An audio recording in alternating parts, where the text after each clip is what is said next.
नुआपड़ा जिला खड़ियाल वन विभाग को बड़ सफलता मिली। वन्य प्राणी हत्या और छाल व्यावसायिक कार्यकलाप को वृद्धि पाई।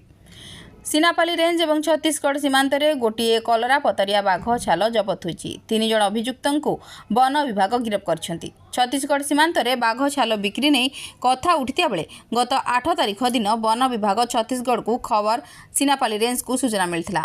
सूचना मुताबक छत्तीसगढ़ और खड़ियाल वन विभाग डीएफओ एक स्वतंत्र दल गठन करते। स्वतंत्र दल को खड़ियाल डीएफओ अजीज खान का नेतृत्व में नहीं बेले सीनापाली रेंजर कर्मचारी माने छत्तीसगढ़ सीमांतरू कलरा पतरिया बाघ छाल को जबत कर 3 अभियुक्त को गिरफ्त कर आज कोर्ट चालाण कर बोली वन विभाग खड़ियाल डीएफओ अजीज खान सांबादिक सम्मेलन में सूचना देते।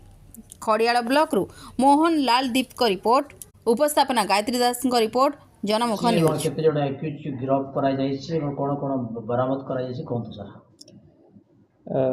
8 तारिख दिन भोर 2:50 रे खरियार वनखंडर गोटे टीम आउ उदंती सीता नदी टाइगर रिजर्व रो गोटे टीम मिलित भाव रे गोटे ऑपरेशन करिथिले, जो थरे गोटे कलरा पथरिया बाघर छाल जबत होईछि, ता सहित 3टा मोबाइल फोन जबत होईछि आउ 3 जन को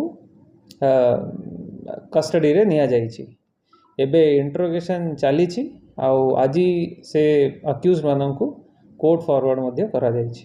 सर को जगह रो सेटा चिता बाघटा को जगह किछ जणा पड़ी जाय सर एबे इंटरोगेशन चलीछि, एबे जाई जणा पड़ी नाही आउ जेते बेले जणा पड़िबो आपन को जणाई दिया जिवो। सर अभियुक्त माने सर जिल्ला रो ना जिल्ला बाहर अछन जो अभियुक्त माने एबे अछंती से माने जिल्ला रो अछंती सीनापाली रो अछंती करिकी हमकु जहाँ जना पड़ी।